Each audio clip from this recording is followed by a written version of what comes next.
ETF index mutual funds నేర్చుకుని stock మార్కెట్లో రాణించాలనుకుంటున్నారా? వెంటనే ఈ నెంబర్కి కాల్ చేయండి. ప్రపంచం ప్రమాదంలో ఉంది. భూగోళానికి ముప్పు ఏర్పడుతోంది.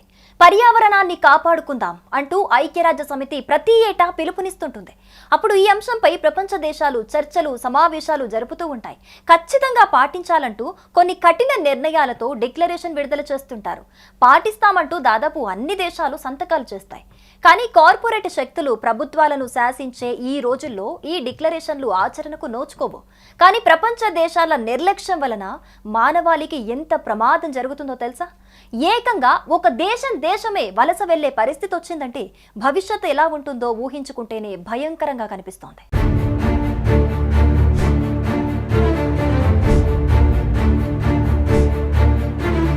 ఈ భూగోళంపై తువాలు అనే ఒక దేశం ఉందని మీకు తెలుసా? ప్రస్తుతం ఈ దేశం మొత్తం వలస వెళ్లాల్సిన పరిస్థితి నెలకొంది. ఇన్నాళ్లుగా రాసుకున్న చరిత్ర, తరతరాల నాగరికతను సముద్రంలో కలిపేసి కన్నీళ్లను అలలపై వదిలేస్తూ మరో దేశానికి, మరో ఖండానికి వలస వెళ్లేందుకు తువాలు దేశం సిద్ధమైంది. ప్రపంచంలోనే ముందస్తు ప్రణాళికతో వలస వెళ్తున్న తొలి దేశం తువాలు. దేశం మొత్తం వలస వెళ్లడానికి వెనుకున్న కారణం సముద్ర మట్టం అంతకంతకు పెరిగిపోతూ ఉండటం. మరో 25 ఏళ్లలో తువాలు దేశం సముద్ర గర్భంలో కలిసిపోనుందని గమనించి పాపం ఆ దేశస్తులు వలసకు ప్లాన్ చేస్తున్నారు. తువాలు 9 చిన్న చిన్న ఐలాండ్స్ తో కూడిన దేశం అది. అక్కడ 11,000 మంది జనాభా నివసిస్తుంటారు. సముద్ర మట్టానికి కేవలం 2 మీటర్ల ఎత్తులో ఆ దేశం ఉంటుంది.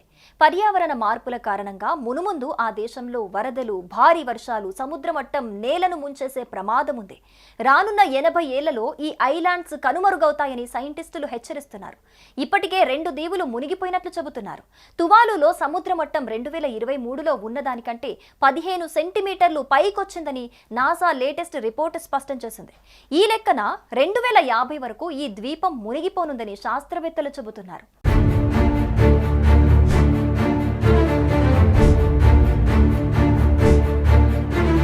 తువాలు దేశం త్వరలో మునిగిపోనుందనే హెచ్చరికలతో ఆ దేశం ఆస్ట్రేలియాతో ఒప్పందం చేసుకుంది. 2023లో ఫలీపిలి యూనియన్ ట్రిటీ ప్రకారం దేశమంతా ఆస్ట్రేలియాకు వలస వెళ్లేందుకు ఒప్పందం కుదిరింది. ఈ ఒప్పందం ప్రకారం ప్రతి ఏటా 280 మంది తువాలియన్స్ కు ఆస్ట్రేలియా హెల్త్, ఎడ్యుకేషన్, ఇల్లు, ఉద్యోగాలు కల్పిస్తూ వారికి పౌరసత్వం ఇస్తోంది. మొదటి దశ వలస కార్యక్రమం 2025 జూన్ 16 నుంచి జూలై 18 వరకు చేపట్టారు. దీనికి భారీ రెస్పాన్స్ వచ్చినట్లు తువాలులో ఉన్న ఆస్ట్రేలియన్ హై కమిషన్ పేర్కొంది. శాశ్వత పౌరసత్వం కోసం 8,750 రిజిస్ట్రేషన్లు వచ్చినట్లుగా పేర్కొన్నారు.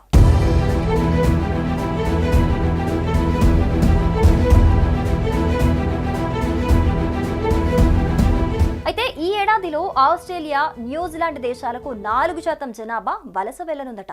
ఈ 10 ఏళ్లలో 40% జనాభా తువాలును ఖాళీ చేయనుంది. పర్యావరణ ప్రభావంతో ఒక దేశమే వలస వెళ్లటం ఆలోచించాల్సిన విషయం. విపరీతమైన కార్బన్ ఫుట్ ప్రింట్స్, పెరిగిపోతున్న జనాభా, పెట్రోల్, డీజిల్, బొగ్గు, రబ్బర్, ప్లాస్టిక్ తదితర ఉత్పత్తులతో విడుదలవుతున్న chemical carbon foot prints, ozone layer hole పడటం ఫలితంగా మంచు కొండలు కరుగుతూ ఉండటంతో సముద్ర మట్టం పెరుగుతూ పోతోంది. ఇదిలాగే కొనసాగితే ఇవాళ తువాలు అనే చిన్న దేశం, కానీ భవిష్యత్తులో సింగపూర్, థాయిలాండ్ వంటి పెద్ద పెద్ద దేశాలకు కూడా ఈ పరిస్థితి రావచ్చు.